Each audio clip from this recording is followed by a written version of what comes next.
سورہ آل عمران آیت نمبر 17۔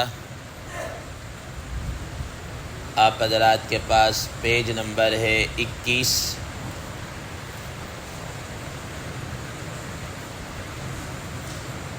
اعوذ باللہ من الشیطان الرجیم، بسم اللہ الرحمن الرحیم۔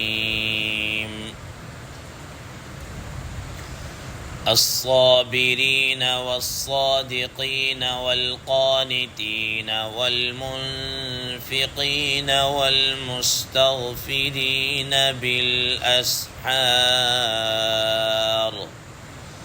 صدق اللہ العظیم۔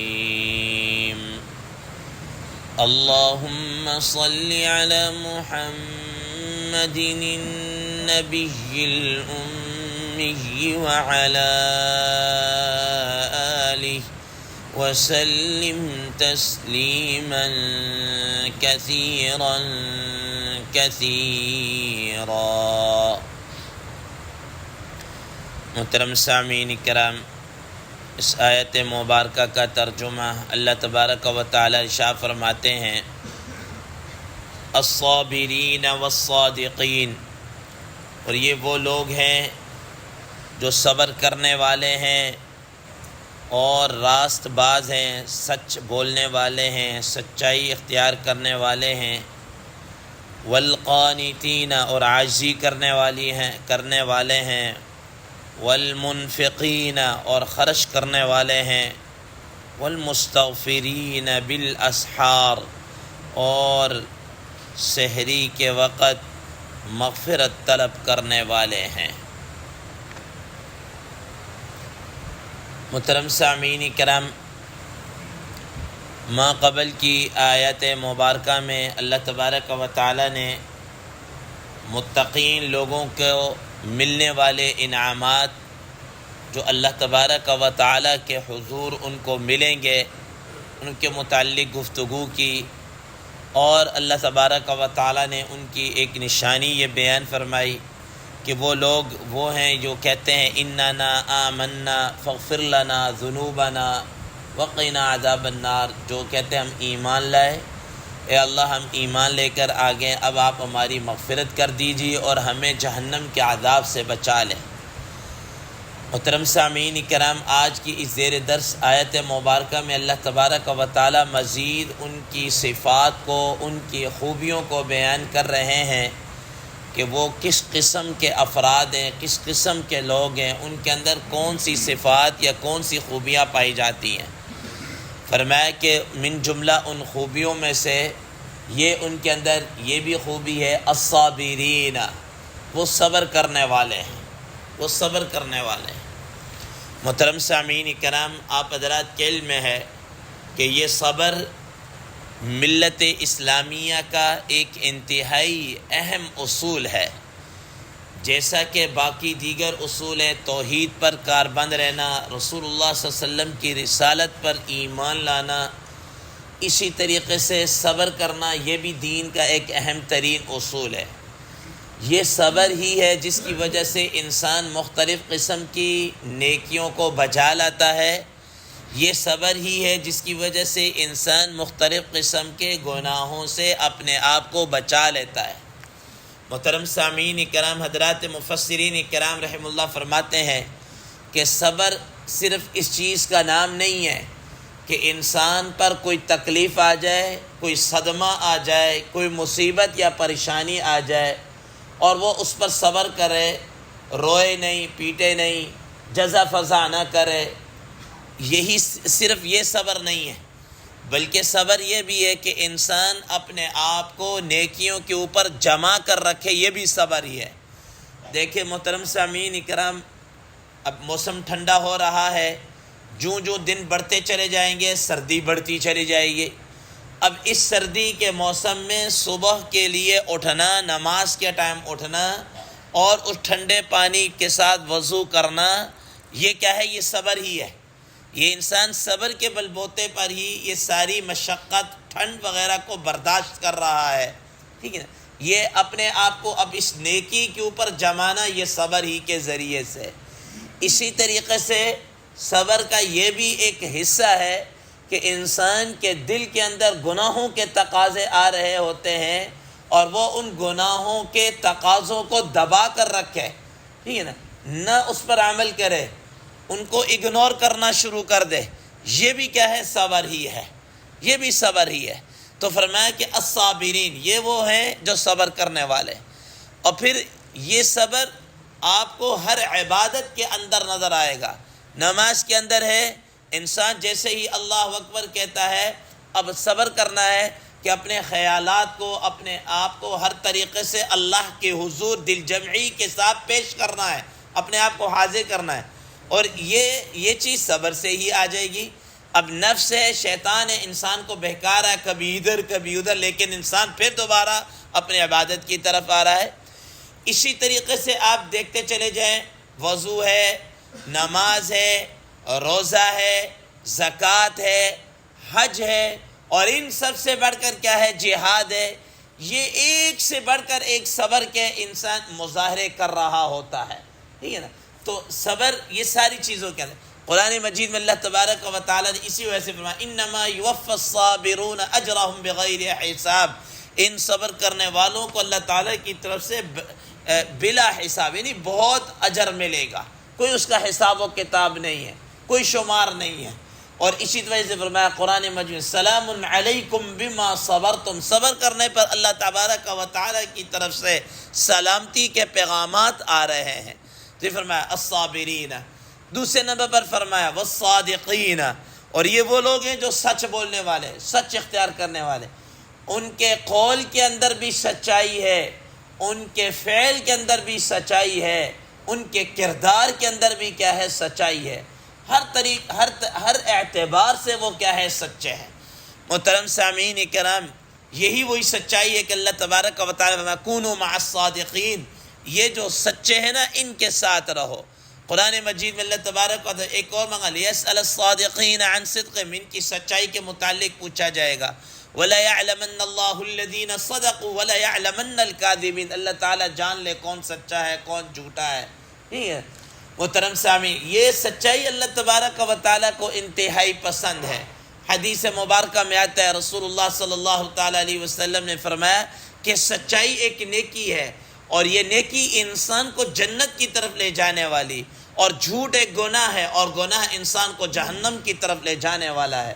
اور ایک اور حدیث مبارکہ میں رسول اللہ صلی اللہ تعالیٰ علیہ وسلم نے فرمایا کہ آدمی ہمیشہ سچائی کو اختیار کرتا رہتا ہے، سچ بولتا رہتا ہے، سچ کو اختیار کرتا رہتا ہے، یہاں تک کہ وہ اللہ کے حضور صادقین میں سے اس کا نام لکھا جاتا ہے کہ یہ سچا ہے، یہ صادق ہے۔ اور ایک آدمی ایسا ہے جو جھوٹ کو اختیار کرتا رہتا ہے، جھوٹ بولتا رہتا ہے، جھوٹ ہر معاملے کے اندر، تو ایک وقت آتا ہے کہ اللہ کے حضور وہ جھوٹا لکھا جاتا ہے کہ یہ کذاب ہے، جھوٹا ہے۔ محترم سامعین کرام، نبی کریم صلی اللہ تعالیٰ علیہ وسلم سے کسی صحابی نے پوچھا کہ اللہ کے حبیب صلی اللہ تعالیٰ علیہ وسلم یہ بتائیے گا کیا آدمی بخیل ہو سکتا ہے؟ فرمایا ہاں بخیل ہو سکتا ہے۔ ایک اور چیز کے متعلق پوچھا یہ فلاں ہو سکتا ہے؟ کہا ہاں یہ بھی ہو سکتا ہے، بزدل ہو سکتا ہے، یہ بھی چیز ہو سکتی ہے۔ پھر سوال کرنے والے پوچھا یا رسول اللہ علیہ وسلم کیا مومن جھوٹا بھی ہو سکتا ہے؟ فرمایا کلا والذی نفسی بیدی، ہرگز نہیں، اللہ کی قسم جس کے قبضے میں میری جان ہے، مومن آدمی جھوٹا نہیں ہو سکتا۔ تو یہ فرمایا کہ یہ وہ لوگ ہیں جو صبر کرنے والے، سچائی اختیار کرنے والے ہیں۔ آج ہمارے ہاں تو ہر بات کے اوپر کیا ہے؟ جھوٹ ہے، ہر بات کے اوپر جھوٹ ہے، ٹھیک ہے نا۔ اور جھوٹ کسی کہتے ہیں؟ خلاف واقعہ بات کو کرنا یہ جھوٹ ہے۔ خلاف واقعہ بات کے، جو ایک واقعہ پیش ہے اس کے خلاف کوئی بات ہو اس کے خلاف کرنا، یہ کیا ہے؟ یہ جھوٹ ہے۔ آگے فرمایا والقانتین، اور یہ وہ لوگ ہیں جو عاجزی اختیار کرنے والے ہیں، عاجزی اختیار ہر معاملے کے اندر۔ محترم سامعین کرام، آپ حضرات نے قرآن مجید 22واں پارہ سورہ احزاب کے اندر پڑھا کہ وہ لوگ، وہ اہل ایمان یا وہ لوگ جن پر اللہ تبارک و تعالیٰ فرمایا ان کے لیے بے حساب مغفرت ہے اور بخشش ہے، فرمایا کہ ان کے لیے ان المسلمین والمسلمات، یہ ساری چیزیں بیان کی، ان میں سے قانتین کو بھی بیان فرمایا والقانتین والقانتات، اس میں قانتین کو بھی اختیار کیا، صادقین کو بھی، صابرین کو بھی۔ یہ وہ سب لوگ ہیں جو عاجزی اختیار کرنے والے، طاعت کرنے والے ہیں، نیکی اختیار کرنے والے۔ قانتین کا معنی عاجزی کے بھی، قانتین کا معنی اطاعت کرنے والا، قانتین کا معنی فرما برداری کرنے والا، یہ سارے معنی قانتین کے اندر آ جاتے ہیں۔ یہ وہ لوگ ہیں جو اللہ کی اطاعت کرنے والے ہیں، رسول اللہ صلی اللہ علیہ وسلم کی اطاعت کرنے والے ہیں، بڑوں کی اطاعت کرنے والے ہیں۔ فرمایا والمنفقین، اور یہ خرچ کرنے والے ہیں، اللہ کی راہ میں خرچ کرنے والے ہیں۔ محترم سامعین اکرام، یہ خرچ کرنے کا تعلق مال کے ساتھ نہیں ہے، یہ تو ایک جذبہ ہے جو من جانب اللہ انسان کے اندر ہوتا ہے، اور وہ اللہ کے ان مدات میں بڑھ چڑھ کر خرچ کر رہا ہوتا ہے، بڑھ چڑھ کر خرچ کر رہا ہوتا ہے۔ فرمایا کہ مال کو اکٹھا کرنا یہ یہود کی صفت ہے۔ قرآن مجید میں اللہ تبارک و تعالیٰ نے ان کے متعلق فرمایا وَجَمَعَ فَأَوْعَى، یہ اکٹھا کرتے رہتے ہیں، بس مال کو اکٹھا کر کے رکھنا یہ تو یہود کے اندر ہے۔ آج بھی آپ دنیا کے اندر دیکھ لیجئے کہ یہود ہی مالوں کے اوپر قبضہ اور بینک اور یہ سب کچھ اکٹھا کر کے، یہ انہی کی خاصیت ہے۔ اہل ایمان کو یہ کہا کہ مال تمہارے پاس آ جائے، حلال کماؤ اور پھر اللہ کی راہ میں کیا ہے خرچ کرو، جہاں موقع ملے اس کو خرچ کرو۔ یہی وجہ ہے کہ اللہ تبارک و تعالیٰ نے خرچ کرنے کے اوپر انتہائی ترغیب دے گا۔ مثل الذین ينفقون اموالهم فی سبیل اللہ کمثل حبۃ انبتت سبع سنابل، ٹھیک ہے نا، ایک درم، ایک روپیہ اور ایک پیسہ اللہ کی راہ میں خرچ کرنے والوں پر 700 گنا اللہ تبارک و تعالیٰ کیا ہے فرما رہے ہیں اس کے اجر و ثواب کو۔ اور فرمایا کہ خرچ کرنے والے کو مال کبھی بھی کیا ہے کم نہیں ہوتا۔ عطا اللہ شاہ بخاری رحم اللہ فرماتے ہیں، ان کے متعلق لکھا ہو، وہ فرما رہے میں دنیا گھوما ہوں لیکن دنیا کے اندر مجھے ایسا شخص جس نے اللہ کے راہ میں خرچ کیا ہو، وہ مجھے تنگ دست مل جائے، محتاج مل جائے، تلاش کرنے کے باوجود بھی کوئی ایسا آدمی نہیں ملا۔ تلاش کرنے کے باوجود کیسے ہو سکتا ہے کہ روزانہ فرشتے اللہ کے حضور یہ دعا کریں، اے اللہ جو آپ کی راہ میں خرچ کریں ان کو اور عطا کر، اے اللہ جو آپ کی راہ میں خرچ کریں ان کو اور عطا کر، اور جو اپنے پیسوں کو روک کے رکھے اللہ اس کے مال کو ہلاک کر، اس کے مال کو ہلاک کر۔ تو اس لیے محترم سامعین، والمنفقین یہ ان کی صفت ہے، اللہ کی راہ میں خرچ کرنا۔ والمستغفرین بالاسحار، اور آخر شب کے اندر اللہ کے حضور مغفرت طلب کرتے ہیں، استغفار کرتے ہیں، اپنی گناہوں کی مغفرت طلب کرتے ہیں۔ محترم سامعین کرام، رسول اللہ صلی اللہ تعالی علیہ وسلم نے صحابہ کو فرمایا کہ یہ قیام اللیل ہے، تہجد، رات کا آخری جو پہر ہے، اس کو اپنے اوپر لازم پکڑ لو، یہ تم سے پہلے نیک اور صالحین کا یہ طریقہ ہے۔ اور رسول اللہ صلی اللہ علیہ وسلم نے فرمایا کہ اس سے تمہارے گناہ معاف ہوں گے، یہ اللہ کے قرب کا ذریعہ ہے، اور اس سے بڑھ کر فرمایا کہ یہ گناہوں سے روکنے کا ذریعہ ہے، گناہوں سے روکنے کا ذریعہ ہے۔